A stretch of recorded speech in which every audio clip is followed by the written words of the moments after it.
حشدی شعبی و بەرزانی دۆستی گیانی بە گیانی بە ناوی خوای گەورە سەرەتا بە ناوی ڕێکخراوی داکۆکەوە بە خێرهاتنی هەموو چالاکوانان و ڕۆژنامەنووسان و ئازادی خوازان ئەکەم ئەمڕۆ لە بەردەم باڵۆزخانەی عێراق لە لەندەن کۆبووینەتەوە بۆ گەیاندنی دەنگی ناڕازی خۆمان وەک هەمیشە ڕێکخراوی داکۆک داکۆکی کار بووە بۆ بەدەستهێنانی ماف و ئازادی بۆ کورد وەک هەمیشە ئەم ڕۆژ بەردەوامین لە خەباتکردن بۆ گەلەکەمان ئەمڕۆ دژی جێبەجێکردنی یاسای حەشدی شەعبی و فراوانکردنی حەشدی شەعبی لێرە کۆبووینەتەوە تاوەکو دەنگی خۆمان بگێنین و ڕێگر بین لە جێبەجێکردنی ئەم یاسا مەترسیدارە کە بۆ هەمیشە میلیشیاکانی حەشدی شەعبی جێگر دەکات و جێگر دەکات لە دەستوری عێراق نابێت و ناکرێت گروپێک کە تاوانبار بێت بە تاوانی جەنگ و بە یاسایی بکرێت و ئیتر نەتوانرێت هەڵبۆ شێندرێتەوە ئەم یاسایە مەترسێکی گەورەیە بۆ سەربەخۆیی کوردستان جێبەجێکردنی ئەم یاسایە گەورەترین هەڵەی سیاسیە لە مێژووی عێراق گروپەکانی ناو حەشدی شەعبی وەکو عەسایبی ئەهلی حەق و سەرا سەلام و بەدر و حیزبوڵای عێراقی و سادیقون تاوانبارن بە تاوانی جەنگ و کوشتن و ڕفاندن ئەو تیرۆریستە نەفرەتیانە لە شاری کەرکووکی کوردانیان داگیر کردووە بێ هیچ بیانوویەک چەک بەرامبەر بە خەڵکی بێ چەکی کەرکووک بەکار ئێهێنن جێبەجێکردنی ئەم یاسایە واتە چەسپاندنی ئەم میلیشیایە و ڕێگریکردن لە هەڵۆشانەوەی ئەم میلیشیا تیرۆریستە تاریک پەرستە نابێت خاکی کوردستان و عێراق بکرێتە ژێر دەسەڵاتی میلیشیا تیرۆریستەکانەوە نابێت لەمە دوا خەڵکی کوردستان و عێراق لە ژێر دەسەڵاتی میلیشیاکانە بن نابێت عەلی سیستانی مەرجعی هەموو شیعە و کوێلەی ئێران وەک فەرمانڕەوا بەردەوام بێت هەوڵاتیانی بەشمێنەت و زەرمەندانی دەستی میلیشیاکانی حەشدی شەعبی و هێزە میلیشیاکانی تری عێراق سڵاوی خۆراگریتان لێبێت لە ساڵی 2014 هێزێکی تری ناپێویست و سەپێنراو بەسەر واقعی تاڵی سیاسی و سەربازی عێراق لەلایەن مەرجعی باڵای شیعەکانەوە بڕیاری دامەزراندنی لێدرا بە ناوی حەشدی شەعبی کە زۆربەی ڕەهایی پێکهاتەکەی پێک هاتووە لە شیعە مەزهەبەکان و ئەوانەی زیاتر لایەنگری ئێران بوون بە بیانووی ئەوەی عێراق لەو کاتەدا ڕوبەڕووی جەنگی تائیفی بۆتەوە لەژێر کاریگەری بیری تائیفی مەزهەبیدا بڕیار لە دامەزراندنی میلیشیاکانی حەشدی شەعبی درا 2 ساڵ دوای ئەوە لە ساڵی 2016 پەرلەمانی عێراق کە زۆرینەی پێکهاتەکەی عەرەبی شیعەن و هاوسۆزن لەگەڵ ئەم هێزەدا و لەژێر هەژمونی ئێراندا بڕیاری بە یاسابوونی درا ئەگەرچی بڕیاری بە یاساکردنی درا بەڵام هەرچی زوڵم و ستەم و کاری نایاسایی هەیە ئەم هێزە میلیشیایە ئەنجامی داوە و هیچ یاسا و ڕێسایەکیش توانای لێپێچینەوە و وەستاندنی ئەم میلیشیا چەکدارانەیان نییە لەو کاتەوە ئەو هێزە سەپێنراوە بەردەوامە لە پێشێلکاریە هەمە چەشنەکان لە ناوچەکانی مووسڵ و کەرکووک و دیالە و ناوچە کێشە لەسەرەکانی نێوان هەرێمی کوردستان و عێراق لە ڕووی سیاسی و سەربازی و ئەمنی و دژی هاوڵاتیانی ئەو ناوچانە بە تایبەت پێکهاتەی کورد و سوننە مەزهەبەکان ڕۆژانە دەبنە قوربانی ئەم میلیشیا چەکدارانە ئێمە لە ڕێکخراوی داکۆک داوا ئەکەین کە هەرچی زووە کۆتایی بەو پێشێلکاریانە بهێنرێت کە دەرحەق بە هاوڵاتیان بە تایبەت هاوڵاتیانی کوردنشینی ئەو ناوچانە ئەکرێت سەرڕایبوونی کێشە ئیداری و دارایەکانی ناوخۆی خۆمان لە کوردستان کە هەر یەکە لە ڕێکخراوەکانی ئەمنستی ئەنتەرنەشناڵ و هیومەن ڕایتس وۆچ و نەتەوە یەکگرتووەکان دڵنیایی لە هەبوونی ئەم پێشێلکاریە هەتا بە ناوی خوای گەورە بە خێراتنی ئەندامان و چالاکوانان و کوردانی باڵوێستی وڵاتی بەریتانیا دەکەم ئەمڕۆ لێرەدا کۆبینێتەوە بۆ ئیدانەکرد و دژایەتیکردنی بڕیاری بە یاساییکردن و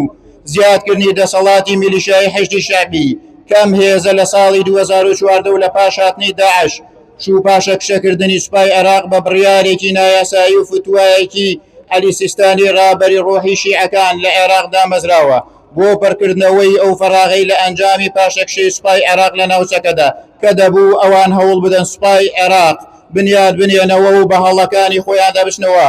بەڵام هەڵەیەکی دیکە یاساییان کرد و ئەم هێزەیان دامەزان کە هێزێکی توندڕەوی شیعە مەزهەبە و تاکو ئێستا چەندین کاری نایاسایی و دڕندانەی ئەنجامداوە دژی هاوڵاتیانی عێراق و بەتایبەتی کورد و عەرەبی سونە مەزهب و بەردەوامیشن تا ئێستا بەداخەوە لە 16 ئۆکتۆبەری 2017 لە کاتی داگیرکردنی ناوچە جێناکۆکەکاندا چەندین تاوانیان دژی هاوڵاتیانی کورد لەو ناوچانە ئەنجامداوە لەوانەش کوشتن و ئەتەکردن و سەر و سمێڵتاشین و دەست درێژیکردن لەسەر هاوڵاتیانی کورد لە ناوچەکە کە دەبوو لە ئەنجامی ئەم تاوانانەیاندا بدرێنە دادگایەکی عادیلانە و بە سزای خۆیان بگێنن بەڵام بەداخەوە دەبینین و دەبیستین کە هەوڵێک هەیە بۆ زیادکردن و فراوانکردنی دەسەڵاتی ئەم هێزە لە تەواوی عێراقدا و بە یاساییکردنی لە پەرلەمانی عێراق کە ئەمەش دەبێتە هۆی مەترسی لەسەر عەرەبی سونە مەزهب و کورد بەتایبەتی کە هیچ زەمانێک نییە بۆ پاراستنی ژیانی هاوڵاتیانیان لە دەستی ئەم هێزە بۆیە ئێمە لێرەوە بە توندی ئیدانەی ئەو بڕیارە دەکەین و دژی دەوەستینەوە بڕوخێ دەسەڵاتی میلیشیا و مەزەبچێتی ئازادی بۆ گەل و نیشتیمان حەشدی شەعبی و شیعەکان بوونە بەڵا بۆ کوردەکان حەشدی شەعبی و شیعەکان بوونە دادەستی ئێران حەشدی شەعبی و شیعەکان بوونە دادەستی ئێران حەشدی شەعبی و شیعەکان ئامر لیە خاکی کوردان حەشدی شەعبی و شیعەکان ئامر لیە خاکی کوردان حەشدی شەعبی و شیعەکان حەشدی شەعبی سوودانی بوونە بەڕێی ماڵوێرانی حەشدی شەعبی سوودانی بوونە بەڕێی ماڵوێرانی خێراتی هەموو لایەکەکەم ئەو گەنجە ئازا و دڵسۆز و بوێر و نەبەرد و دلێر و چاو نەترسو و خۆ نەویست و بە جەرگانە ئەو ڕۆڵانەی خاکی کوردستان کە ئەمڕۆ لێرەن لە پێناوی ئەوەی کە بە دەنگێکی دلێر بە ئازایانە ئازادانە نەبەردانە بە هەموو دنیا بڵێن بە تایبەتیش بە عەرەب بە شیعەکان بڵێن ئێمە کوردین نەبەردین نابەزین لە هەر کوێیەک هەبین هەتا ماوی ئەجەنگین لە پێناوی خاکی کوردستانە بە خێراتنی هەموو لایەکتانەکەم دەستخۆشیتان لێ یەکەم ئەمڕۆ ئێمە لێرەن بۆ ئەوەی کە ئیدانەی ئەو پرۆژە یاسا بکەین هێشتا نەبووە بە یاسا مەشروعێکی قانونیە پرۆژە یاسا لە ناو پەرلەمانی کوردستانەیە ئەیانەوێت بیکەن بە یاسا بۆ ئەوەی کە دەسەڵاتێکی یاسایی و چوارچێوەیەکی یاسایی بدەن بە هێزە میلیشیاکان هێزەکانی حەشدی شەعبی بۆ ئەوەی کە بتوانین زیاتر داپلۆسی بکەن لە ناوچە جێناکۆکەکان کە خاکی باوباپیری ئێمەیە خاکی باوباپیری کوردانە خاکی هەرێمی کوردستانە لەوەتایی ئێمە هەبووین لە سەلاحەدین و پێش سەلاحەدینەوە تا ئەگاتە قازی محەممەد و شێخ مەحموود و شێخ سەعید و سەید ڕەزای دەرسیم و هەتا ئەگاتە شۆڕشی نوێی کوردستان ئێمە هەرگیز و هەرگیز سازشمان نەکردووە زەڕێک لەسەر خاکی هەرێمی کوردستان و لێرەوە بەرامبەر بە سەفارەتی عێراقی ئەم قسەیە دووبارە ئەگەینەوە دووپاتی ئەەکەینەوە ناوچە جێناکۆکەکان کە ئێوە ناوتان ناوە مناطق متنازع عليها بەپێی دەستوری ساڵی 2005 عێراقی ئەو ناوچانە ناوچەیەکی بە ئەسڵ کوردین و هەر بە کوردستانی ژەمێننەوە وەکو پێشتر چەندین سەرکردەمان هەبووە باسییان کردەوە ئێمەش دووپاتێکەینەوە هەتا کوردێک مابێ حەمرین سنووری خاکی کوردستانە سەرەتا بە ناوی خودای گەورە و میهرەبان خوشکان و برایانی چاونەترس و بوێر سڵاوتان لێبێت ئەمڕۆ هەموومان بۆ شتێک لێرەین ئەویش ڕاوەستانە بەرامبەر بە زوڵم و ستەم ڕاوەستانە دژی هێزێکی میلیشیایی بە بەرگێکی ڕەسمی و قانونیەوە من لێرەدا بە دەرفەتی دەزانم و دەمەوێت باسێکی ئەو هێزەتان بۆ بکەم کە خۆم یەکێکم لە قوربانیانی دەستی ئەو هێزە ئەوەی من لێرەدا دەڵێم تەواو جیاوازە و چونکە من بەدەستی ئەوان پێکراوم کورد قسەیەکی هەیە دەڵێت کەس لە دەردی کەس نازانێت ئەوەی من دەڵێم دەربارەی ئەو هێزە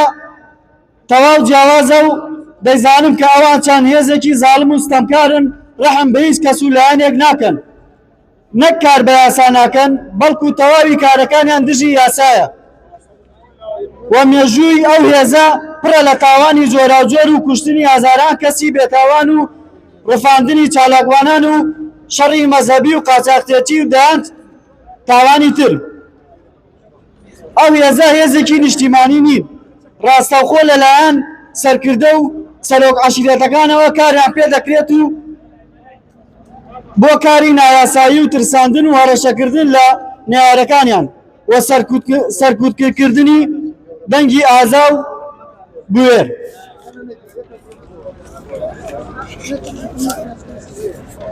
بەداخەوە لە کاتێکدا هاونیشتیمانیان بێبەشن لە سەرەتاترین خزمەتگوزاریەکان کەچی ساڵانە ملیۆنان دۆلار بۆ بودجەی گشتی ملیۆنان دۆلار لە بودجەی گشتی تەرخان دەکرێت بۆ ئەو هێزانە وەک کەرکووکیەک باش دەزانم کەرکووک زام و برینی زۆرە بەڵام زامی حەشدی شابی زۆر قوڵە چونکە ئەوان جیاوازی ناکەن لە نێوان ژن و پیا و منداڵ و گەورە هەر ئەوەندەی کە تۆ کورد بوویت و سونە مەزهەب بیت ئەوە ڕاستەخۆ بە ئامانج دەگیرێت بە ناوی خوای گەورە و میرەبان سەرەتا سڵاوتان لێبێت وەکو دیارە ئێمە وەکو ئەندامانی ڕێکخراوی داکۆک و چالاکوانانی کورد لە بەریتانیا وەکو هەمیشە پیشەیانە داوای حەق و مافی هاوڵاتیانی هەرێمی کوردستان و عێراقمان کردووە و لێرە وەیدانەی هەموو یاسا و بڕیار و کردارە قێزەون و ناشرینەکانی دەسەڵاتی کوردی و عێراقمان کردووە ئەمڕۆژ لەبەردەم باڵەسخوانەی عێراق لەگەڵ سەدان ڕۆژنامەنووس و چالاکوان و ئازادی خواز بە توندی ئیدانە و دژایەتی بڕیاری بە یاساییکردن و زیادکردنی دەسەڵاتی حەشدی شعبی یەکەین وەکو دیار ئەم هێزە میلیشیا شیعەیە لە ساڵی 2014 لە دوای هاتنی داعش و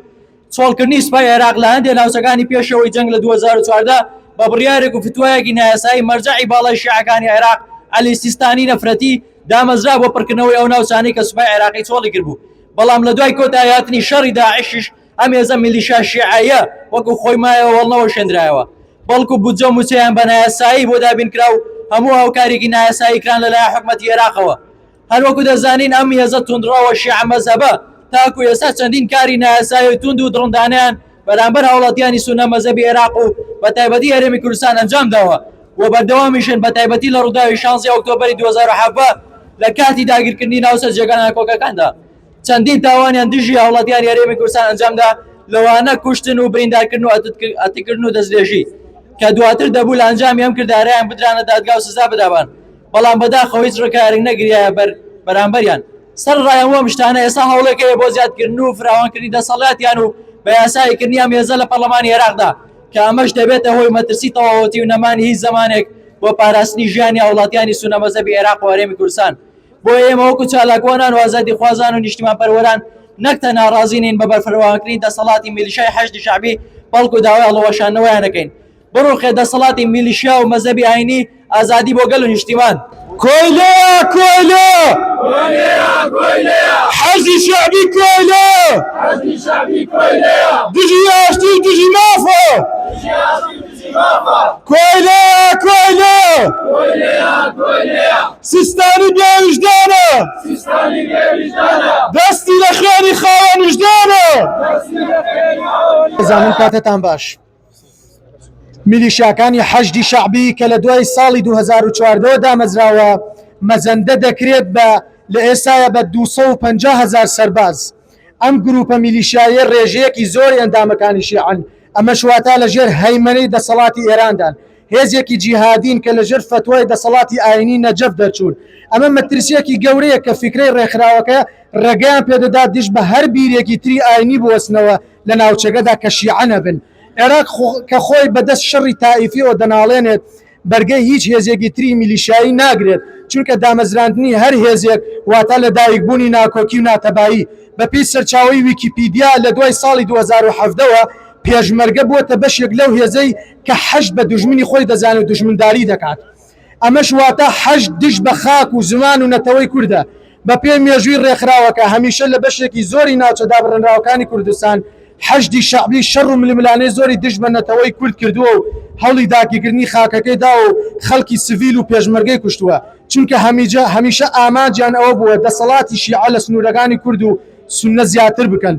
ئێمە وەک نەتەوەی کوردش بە هەر داگیرکاریەک دەوەستینەوە سەبارەت بە خاکەکەمان چونکە ئازادی هەر نەتەوەیەک بەندە بە ئازادی خاکەکەیەوە سنوور بەزاندنی خاک سنوور بەزاندنە بۆ سەرشناس و زمان و پێگەمان ئەرکی ئێمەی چالاکوانی کووردە کە بە شێوەی فشاری مەدەنی و کاریگەریمان هەبێت بۆ سەر دەست درێژیکردنی ئەو میلیشیای چەکدارانە کە دەوڵەتی ئێران سەپۆرتیانەکات لە عێراقدا ئێمە وەک فشاری مەدەنی کاریگەریمان هەیە بۆ هەر دەست درێژیەکی ئەو میلیشیا چەکدارانە کە لە دەوڵەتی ئێران شیعی عێراقی بۆ مەرامە پیسەکانی خۆیان بەکاری دەهێنن لێرە لە بەردەم باڵێزی عێراق کە نوێنەرایەتی ئەو حکوومەتە دەکات دەنگمان هەڵدەبڕین دژ بە هەر مەترسیەک بۆ سەر خاکەکەمان ئێمە بە ئەرکی خۆمان دەزانین هەڵوێستی جددیمان هەبێت بۆ سەر لەشکرکێشیەکان بۆ سەر کوردستان بەخێرهاتنتان دەکەم خوشکان برایان حەشدی شعبی درڕندە میلیشیەکانی حەشدی شعبی تێروریستەکانی عەلی سیستانی مەترسین بۆ سەر کورد پێویستە دەست بەجێ حەشدی شعبی هەڵبوەشێتەوە دادگایی بکرێن جێگای تیرۆریستی وەک حاموری مەقەدا سەدر زیندانە نەوەک کورسی دەسەڵات لێرەوە وەک چالاکوانێک ئەڵێم نعلل للشيعة نعلل لا تيرورستاني حشد الشعبي. بسم الله الرحمن الرحيم. اليوم نحن كمنظمة الداكو قمنا بمظاهرة ضد الميليشيات الحشد الشعبي والجيش المهدي. الجيش العراقي ليس لديهم أي سلطة عليهم لا يستطيعون حماية الحدود العراقية من الفساد دولة جوار يعملون في مصالحة الإيران والخميني. هذا ميليشيات الحشد الشعبي واحد من الأخطر الأحزاب توجه الدولة وتشكيل هذا جماعات في 2014 لمواجهة الإرهاب ولكن يعملون أعمال أكثر من الإرهاب فسادا وظلما يقتلون الناس الأبرياء والصحافة تبينوا يعملون مع بعض الأحزاب الكردية السياسية يتأجرون بدماء شعب الكردي خاصة في مناطق المتنازع عليها ونحن نطالب من الأمم المتحدة بإخراجهم أحزاب السياسية فاسدة حشد الشعبي والأحزاب الكردية الفاسدة. دشمنا حرزي شعبي دشمنا ميليشيا حشدي شعبي ميليشيا دجي كردا ميليشيا دشمنا مرجعية كان دشمنا دجا كردا سيستاني دشمنا حشدي شعبي دشمنا سڵاتان لەبێ هاوڕێیان بەناوی خوا حەشدی شعبی و مەترسیەکانی وەکو دەزانین حەشدی شعبی لە ئێستادا بۆتە مەترسیەکی گەورە لە عێراق و ناوچەکەدا بەشێک لە گروپەکانی تێوەگلاون لە کاری تیرۆریستی و لە نێو نولیسی تیرۆری نێودەوڵەتیدان چەندان ساڵە حەشدی شعبی دەستی کردو بەسەر سەرجەم ناوەندە ئەستێرەکانی بڕیاردان لە حکومەتی عێراقدا و هێز و پێگەی خۆی چەسپاندووە لە ئێستادا دەیەوێت بۆ پێگەی خۆی بەکاربێنێت و بۆ ئەوەی بتوانێت یاسایی و لە ڕێگەی تێپەڕاندی پرۆژە یاسایەکی زۆرە ملەی مەترسیدارەوە لە ئەنجومەنی نێنەرانی عێراق پێگەی خۆی زیاتر بەهێز بکات و دەسەڵاتی سەرەتا و کۆتایی بڕیاری سەربازی و سیاسی و ئابووری و ئاینی لای خۆی بێت بە تێپەڕاندنی ئەم پرۆژە یاسایە و جێبەجێکردنی دەسەڵاتێک بە ناوی حکومەتی ناوەندی کە نوێنەرایەتی هەموو لایەنەکان بکات بوونی نامێنێت لە عێراقدا دەبێت لەژێر کاریگەری بڕیاری سیاسی حەشدی شعبی درێژە بەکارەکانی بدات حەشدی شعبی لە ڕووی سەربازی سیاسی و هێندەی کە بەهێز دەبێت لە ناوچەکەدا ڕەنگە بۆ بیر و بۆ چوونە دوژمنکاری کە هەیەە بەرامبەر کورد و خاکی کوردستان ئەنفالێکی کە و تعریبێکی زۆرە ملەی کە بەدەستی ئەوان نەبینینەوە بۆ کارانەی ئێستایاندا دیارە نیازیان دەستگرتنە بەسەر ئابووری و خاکی هەرێمی کوردستاندا وا دەبینین ڕۆژانە هەوڵی پەلاماردانی کێڵگەنەوتەکان دەدەن لە ڕێگەی درۆنەوە هێرش دەکەنە سەر خاک و سەرچاوەکانی ئاوری هەرێم بۆ پێشتریش لە راپۆرتەکانی مافنور مرۆڤ داهاتووە تاوانی جەنگیان بەرامبەر هاوڵاتیانی ناوچە کوردستانەکانی دەرەوەی داری هەرێم ئەنجام داوە ئەم پرۆژە یاسایە سەرەتایەکی بەهێزە لایەن شیعەکانی عێراقەوە بۆ خۆ بەهێزکردنی زیاتر و ڕێگا خۆشکردنە بۆ ئەوەی سیستمی پەرلەمانی لە عێراقدا بگۆڕن بۆ سەرۆکایەتی تاکە زیانمەندی گەورە لەم دۆخەدا کورد و عەرەبی عەسوونەیە بەداخەوە دەسەڵاتدارانی هەرێمی کوردستان زۆر بێباکانن لەم مەترسیە گەورەیە دەڕوانن بگرە گومانیشمان لا دروست بووە بە هاوکاری و هاوبەشی ئەوان نەبێت ئەوە تا ڕۆژانە دەبینین باوش دەکەنەوە بۆ سەرکردەکانی حەشدی شعبی لە دەباشان و سەری ڕەشەوە بۆیە داوا لە کۆمەلگەی نێودەوڵەتی دەکەین وشارێکی مەدەستە جەمعی بکەن بۆ وەستاندی ئەم پرۆژە یاسایە و کار بکەن بۆ بچووکردنەوەی ئەم دەسەڵاتیەی حەشدی شعبی لە عێراقدا لە عێراق و ناوچەکەدا بۆ پاراستی سەرجەم هاوڵاتیانی عێراق پاراستی گەورەتر جەماڵەتیانی عێراق و گۆڕینی هێنانەکایی حکوومەتێکی بەهێزی خزمەتکار لە سایدا هەموو هەوڵاتیانی عێراق بەبێ ترس و بتوانن لە خاکی و ناوچەی خۆیان دابژین و بەبێ بوونی هەڕەشی سیاسی و ئاوری کۆمەڵایەتی. أنا محمد القادر عضو منظمة السياسية في لندن باسم الداكوك. تبشير بالحرية. يحق شعب الكردي أن يعيشوا بالآمان على أرض دون التهديد من مصادر أو قتال. يجب محاسبة كل من ارتكاب الإجرام بحق الأكراد سواء كانوا في حشد شعبي أو غيرهم، كما يجب عاد النازحين إلى ديارهم بضمانيات الدولية. الكردستان ليست أرض المساومة وشعبها ليست قطعة في لعب الأقوى المسلحة. القائد الحشد الشعبي لمست بالدماء الشعب الكردي حسن بلايس، أبو إسرائيل، علي نعيمي، لقد قتلوا عديدا من أفراد الأكراد واحتلوا عديدا من أرضه. الظلم لا يدم وحق الكراد لن تدفن تحت الأرض. وأخيرا تحية على كرد وكردستان، فخروا بعلم الكردستان. دابم حشد شعبي كيا ميليشيا كان حشد شعبي لا تلدو فصيلو هفتا جروب لا 120,000 چەکدار پێکاتووە لە ساڵی 2014 دامەزراوە. گەورەترین بودجەی عێراق دزین بە جۆرێ موچەی چەکدارێکی سادا سەر و ملیۆنێک دیناری عێراقیە، بەڵام لە ژێرە ژووری ئێراندا کار دەکەن، کۆلەی ئێرانن، ئیلتیزام بە یاسای دەوڵەتی عێراق ناکەن، هێزێکی غێر نیزامن، لە تاوان و کوشتن و برین سڵ ناکەنەوە چونکە لە پرسینەوەیان نییە لە یاسا دەرچوونە، بە تایبەت بەرامبەر مەزهەبە نەتەوەیەکانی غەیرە شیعە وەکو نەتەوەی کورد و سونە لە زۆر شوێنە و ناوچە بەڕاستی خۆی خوێنی خەڵک بەبێ چەک دەڕێژن، ماڵ و سەروەتیان تاڵان دەکەن، بە تایبەتی هاوڵاتی کورد ئەوانەی کەوتونەتە سنووری مادەی 140 خەڵکی گوندەکان دەتۆسێنەوە ماڵ و مولکیان داگیر دەکەن. لە 16 ئۆکتۆبەر لە 2017 هێرشیان هێنایە سەر پارێزگای کەرکووک بە زەبری هێز داگیریان کرد، بە دەیان هاوڵاتی لەو ڕۆژەدا شەهید بوون، ماڵی سەدان کەس تاڵان کرا، کەسیان ئامادەنین بچنە بەردەم یاسا و لە پرسینەوە لەگەڵدا بکرێت. هەرچی حەڵاڵە حەڵاڵە کردووە، هەرچی حرامە حرامیان کردووە، نەعلە لە سیاسەتدارەکانی ئێران. بیرۆهێزی میلیشیا خاکمەنە دەشت و چیە؟ بیرۆهێزی میلیشیا خاکمەنە دەشت و چیە؟ کوردستان ئێوەی ناوێ، کوردستان ئێوەی ناوێ، نادەمینێ هیچ چاوێ، ئێرە خاکی کوردانە، دژی میلیشیەکانە، ئێرە خاکی کوردانە، دژی میلیشیەکانە. سەرەتا بەنای خوای گەورە هەر وەکو لای هەمووان ڕوون و ئاشکرایە تیرۆریستانی حەشدی شەعبی لە سەرەتای دروستبوونیانەوە تا ئێستا بێجگە لە جێبەجێکردنی ئەجێنداکانی ئێران و مەڵامەگراوەکانی تیرۆریستانی خۆیان هیچ دەستکەوتێکی تریان نەبووە. مەترسیدارترین شت لە عێراق هەژموونی فەرماندە تیرۆریستیەکانی میلیشیاکانی حەشدی شەعبیە، هەژموونی تیرۆریستانی وەک فالح فەیاز و موقتەدا سەدر و هەژموونی وەک گروپەکانی سەرایە سەلام و عەسایبی ئەهلی حەق و هێزی بەدر و لیواکانیان گەورەترین مەترسیە بۆ سەر داهاتووی کورد و سونە. ئێمە وەک چالاکوانان بە هەموو شێوەیەک ڕەتی دەکەینەوە و داوا لە وڵاتانی دیموکراسی خواست دەکەین کەوا هەوڵی جددی بدرێت بۆ وەستاندن و تێپەڕاندنی ئەو پرۆژەی یاسایی کەوا دەسەڵاتەکانی میلیشیاکان لە عێراق دەباتە ئاستێکی بەرز و مەترسیدار و دۆزی کورد لە ناوچەکەدا دەکەوێتە قۆناغێکی مەترسیدار و میلیشیاکان هەمیشە مەترسی جددی بوونە بۆ سەر کوردانی ناوچەکە هەر وەک لە ڕوفاندن و تیرۆرکردنی خەڵکانی بێچەک و بە عەرەبکردنی ناوچەکانیان و داگیرکردنی زەویزاری کوردانی بەشخۆراق کەوا کەوتونەتە بەرداشی نێوان دوو دەسەڵاتی میلیشیا و جەلات لە ناوچەکەدا. سەرەتا بەناوی خوای گەورە و مێرەبان، جێگای ڕاستی چەکدارانی حەشد نەخۆشخانە دەرونیەکانە نەک سەربانی پەرلەمان و کۆنتڕۆلکردنی هەموو حکومەت. لە کاتێکدا جیهان چاوەڕێی هەڵوەشاندنەوەی حەشدی شەعبی و پانکردنەوەی سەری بەرپرسە گەورەکانی تیرۆریستی وەک فەلاح فەیاز و هادی عامری ڕسوا خەریکی جێبەجێکردنی فەرمانەکانی ئێرانن.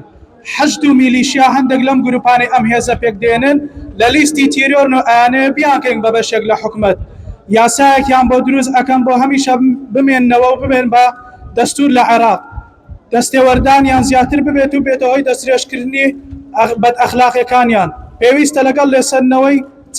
لە چەکدارانی عەسائیلی ئەهلی حەق و بەدر و سەدر وە کوچەی زیندان بکرێتە شوێنیان. ئەبێت فەلاح فەیاز، هادی عامری، سیستانی و ڕێیانکردانی بە شەق ببرێن بەردەم دادگا تا مردن ئەو کۆیلانەی ئێران زیندانی بکرێن زیندان جێگەیان بێت ئێمەش وەکو چالاکوانان جیهان بە ئاگا دێنینەوە لە تاوانەکان لە دەرگای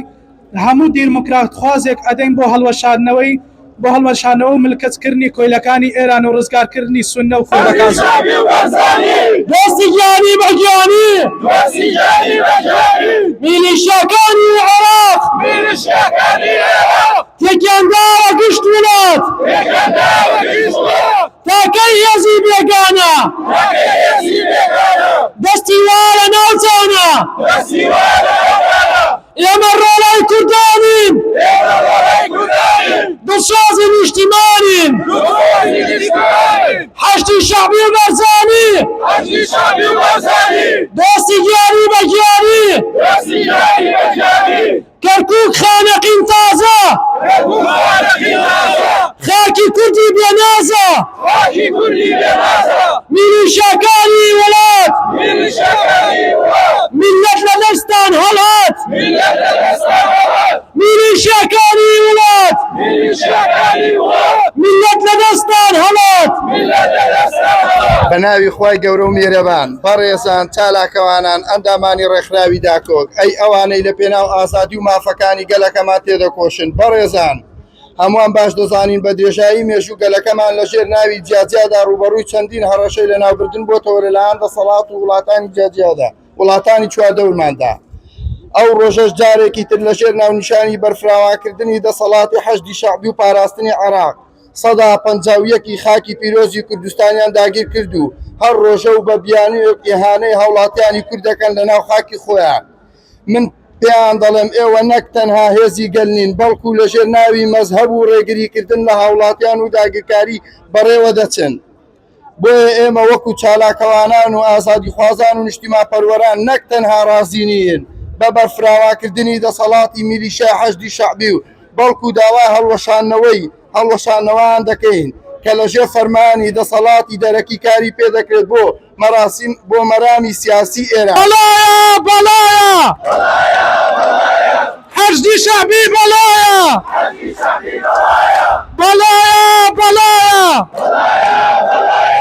حەش دژی کۆمەڵگایە سستانی بێویژدانە دەستی لە خوێنی خاوەن وجدانە کۆیلە حەشدی شەعبی کۆیلە سستانی بێویژدانە دەستی لە خوێنی خاوەن وجدانە دژمنی حەشدی شەعبی کۆیلە حەشدی شەعبی دوژمنە سستانی بێویژدانە دژی مافی ئینسانە